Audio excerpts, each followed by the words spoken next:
నా జీవితంలో ఈ సంవత్సరంలో దేవుడు చేసిన కార్యాలను కూడా క్లుప్తంగా మీతో పంచుకోవాలని నేను ఆశపడుతున్నాను. ప్రతి సంవత్సరము మరి చిన్నప్పటి నుండి నాకు ఒక అలవాటు, న్యూ ఇయర్ ప్రామిస్ కొరకు చాలా ఎదురు చూస్తాను విశ్వాసంతో. ఆ ప్రామిస్ యొక్క నెరవేర్పు ఖచ్చితంగా చూస్తానండి ఈ సంవత్సరం అంతమయ్యేలోపు. అయితే గడిచిన సంవత్సరం ఇలాగే వాచ్ నైట్ సర్వీస్లో మీ అందరితో కలిసి దేవుని ఆరాధించిన తర్వాత దేవుడు నాకు ఇచ్చిన వాగ్దానము ద్వితీయోపదేశకాండము 20వ అధ్యాయము 20వ అధ్యాయంలో నుండి దేవుడు నాకు ఒక శ్రేష్టమైన వాగ్దానం ఇచ్చారు. 3వ వచనం, ఇశ్రాయేలీయులారా వినుడి, నేడు మీరు మీ శత్రువులతో యుద్ధము చేయుటకు సమీపించుచున్నారు. మీ హృదయములు జంకనీయకుడి, భయపడకుడి, వణకకుడి, వారి ముఖము చూచి బెదరకుడి. మీ కొరకు మీ శత్రువులతో యుద్ధము చేసి మిమ్మల్ని రక్షించువాడు మీ దేవుడైన యెహోవాయే. ఈ వాగ్దానం దేవుడు నాకు ఇచ్చాడు. మీ పక్షముగా మీ శత్రువులతో యుద్ధం చేసి మీకు జయమిస్తానని. మరి ఆ వాగ్దానం చూసినప్పటి నుంచి అలాంటి ప్రామిస్ నాకు ఎప్పుడు రాలేదు. వేరే వేరే వాగ్దానాలు, ఆశీర్వాదపు వాగ్దానాలు, నా సన్నిధి తోడుగా వస్తుంది, అభిషేకం ఇస్తాను, ఇలాంటి వాగ్దానాలు ఎన్నో పొందుకున్నాను. కానీ this is the very first time యుద్ధము, శత్రువులు అనగానే మరి అప్పటి నుంచే ప్రార్థన చేస్తూ వచ్చాను. ప్రభా, మరి నీ బిడ్డను నేను శత్రువులుగా ఎవరిని ఉంచుకోవడానికి ఇష్టపడం, శత్రువుల కొరకు కూడా ప్రార్థన చేసే మనసుని నువ్వు ఇచ్చావు కదా, మరి శత్రువులు ఎవరు, యుద్ధం ఏంటి, నా పక్షంగా యుద్ధం ఏం చేస్తారు మీరని ఆ రోజు నుండి ప్రార్థన చేయడం ప్రారంభించాను. అయితే ఈ సంవత్సరంలో this has been a terrible year in one way. చాలా భయంకరమైన పరిస్థితుల గుండా దేవుడు తీసుకువెళ్ళారు. ఒక వైపు నుండి ఒక యాంగిల్లో, మరొక యాంగిల్లో చెప్పాలంటే this has been the most blessed and most fulfilling year in my life. నా జీవితంలో అత్యంత ఆశీర్వాదకరమైన, అత్యంత దీవెనకరమైన, అత్యంత మరి దేవుని యొక్క సన్నిధిని నేను అనుభవించిన ఒక శ్రేష్టమైన సంవత్సరం అని నేను ఖచ్చితంగా చెప్పాలి. అననుకూల పరిస్థితులు, కొన్ని అనుకోని పరిస్థితులు నా జీవితంలో ఈ సంవత్సరంలో తలెత్తినప్పుడు దేవుని వాగ్దానం నాకు ఎలా అయిపోయిందంటే, it has become a shield. ఎలా అంటే యుద్ధ రంగానికి ముందే కవచాన్ని వేసి పంపిస్తే ఏ బుల్లెట్లు వచ్చినా తగలవు కదా, ఎగ్జాక్ట్గా అలాంటి పరిస్థితిని మరి నేను ఎక్స్పీరియన్స్ చేయడానికి దేవుడు తన మహాకృపను నాకు అనుగ్రహించారు. మరి ఈ వాగ్దానం యొక్క నెరవేర్పుని ఈ సంవత్సరంలో నేను చూడడానికి దేవుడు సహాయం చేశారు. God has made me టఫర్ in my faith. మరి విశ్వాసంలో చాలా ఎదుగుతూనే వచ్చాను. కానీ ఈ సంవత్సరంలో ఎదుర్కొన్న పరిస్థితులను బట్టి ఇంకా ఎక్కువగా ఎదగడానికి దేవుడు సహాయం చేశారు. ఆయన సన్నిధిని ఇంకా ఎక్కువగా అనుభవించడానికి సహాయం చేశారు. మరి నార్త్ ఇండియాలో కూడా ప్రాముఖ్యంగా మరి కొన్ని ప్రాంతాలకు వెళ్ళడానికి దేవుని సువార్త కొరకు దేవుడు ద్వారాలు తెరిచారు.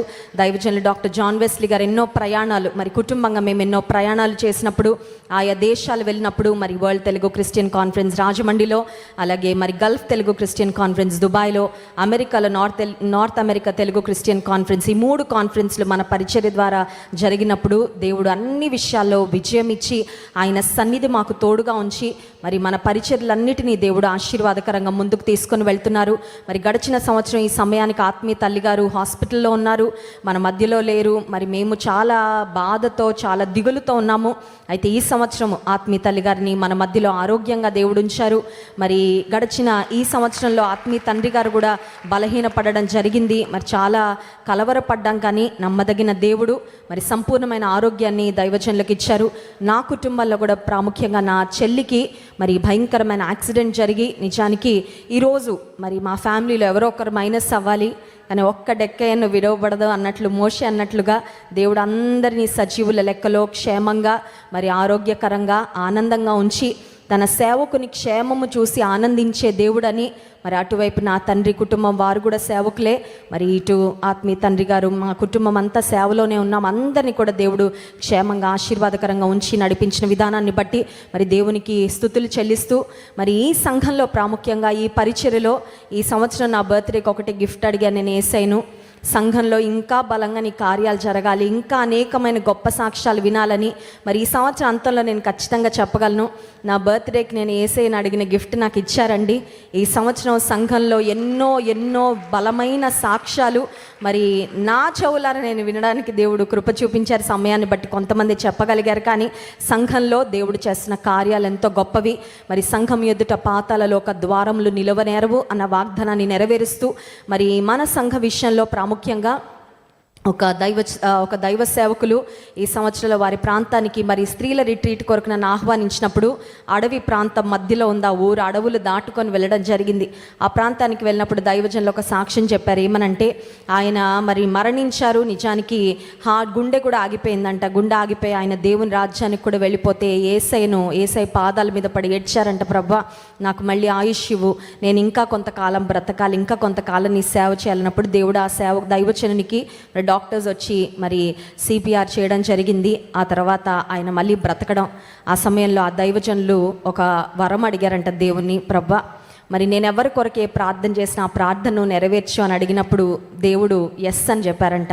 ఆ దైవజనులు వారి సంఘానికి నన్ను వాక్యం చెప్పడానికి స్త్రీల రిట్రీట్కి ఆహ్వానించినప్పుడు మరి నేను కూడా ఎంతో ఆసక్తితో, అంకుల్ మా కొరకు, మా కుటుంబం కొరకు, మా పరిచర్య కొరకు ప్రార్థన చేయండి అని నేను ఎంతో ఆసక్తిగా ఎదురు చూస్తూ ఉన్నా, ఏ ప్రార్థన చేస్తారా అని. ఆ సమయంలో ఆ దైవజనులు చేసిన ప్రార్థన ఏంటంటే, మరి ఈ కుమార్తెను, వారి కుటుంబాన్ని, వారి సంఘాన్ని దేవుడు లెక్కకు మించి విస్తారముగా ఆశీర్వదించబోతున్నాడని, దేవుని నామానికి మహిమ కలుగును గాక. ఆ ప్రార్థన విన్నప్పుడు నా హృదయం నిండి పొంగి పొర్లిందండి. ఆ ప్రార్థన యొక్క నెరవేర్పు మరి చూస్తూనే ఉన్నాము. మరి క్రైస్ట్ వర్షిప్ సెంటర్ ఇంకా సరిపోవట్లేదు. మరి దేవుడు ఇంకెంతలాగా, ఎన్ని విధాలుగా, ఎన్ని డైరెక్షన్స్లో ఎక్స్టెండ్ చేస్తారు నాకైతే తెలియదు. కానీ మరి ఈ సంవత్సరంలో సంఘం యొక్క సరిహద్దులు దేవుడు విశాలపరిచారు. మరి ఇప్పటి వరకు ఉన్నది ఆ మెడికల్ సెంటర్ కట్టడమే చాలా ఎక్కువైతే, ఆ ప్రక్కనున్న స్థలం చాలా పెద్ద సవాలు. మరి దైవజనులు ఇదొక్కటి మాత్రం తీసుకోవాలని ఉందంటే నాకు మళ్ళీ గుండెల్లో రాయబడింది. ఎందుకంటే మరి అదొక్కటి తీసుకోవడం అంటే చిన్న విషయం, కానీ నాకు తెలుసండి దైవజనులు ఎంత మరి ఒత్తిడి ఉంటుందో నాకు తెలుసు. ఎందుకంటే జాన్ వెస్లీ గారు ఎవ్వరికి చెప్పరు, మరి వ్యక్తిగతంగా దేవుని మీద మాత్రం ఆధారపడతారు. ఒక టైంకి అది అగ్రిమెంట్ చేసి కట్టాలంటే మరి ఆయనకి ఎంత ఒత్తిడి ఉంటుంది నాకు తెలుసు. భార్యగా ప్రభా మరి అంత గొప్ప మరి కార్యము సంఘం కొరకు అవసరమే, కానీ మరి ఎలా చేస్తావు ఇప్పటికీ ఇంకా కొంచెం లోన్ ఉంది. కానీ దేవుని మహాకృపను బట్టి ఆ స్థలం తీసుకోవడానికి ప్రపంచ తెలుగు క్రైస్తవ మహాసభలు మన స్థలంలోనే మనం ఘనంగా చేసుకోవడానికి, మరి మొన్న మెగా క్రిస్మస్ కూడా ఎంతో ఆశీర్వాదకరంగా జరిగించుకోవడానికి దేవుడు కృప చూపించారు. మరి ప్రపంచానికి మరి మా ప్రార్థన ఒకటే, దైవ సేవకులుగా ఈ సంఘంలో దేవుని సన్నిధి ఉందని, దేవుని ఆత్మ సంచారం ఉందని, దేవుడు ఇక్కడ పనిచేస్తున్నాడని తెలుసుకొని మరి ప్రపంచం యొక్క నలు దిశల నుండి ప్రజలు ఇక్కడికి రావాలి, ప్రభు తట్టు ఆకర్షించబడాలి, రక్షణ పొందాలి, జీవితకాలం అంతా ప్రభు కొరకు సాక్షులుగా బ్రతకాలి. మరి దేవుడు ఈ సంవత్సరం అంతా మరి మా కుటుంబ పక్షంగా, నా వ్యక్తిగత జీవితంలో, మన సంఘంలో మరి దేవుడు చేసిన ప్రతి కార్యాన్ని బట్టి ఆయన నామమునకే సమస్తమైన మహిమ ఘనత ప్రభావములు కలుగును గాక. ఆమేన్.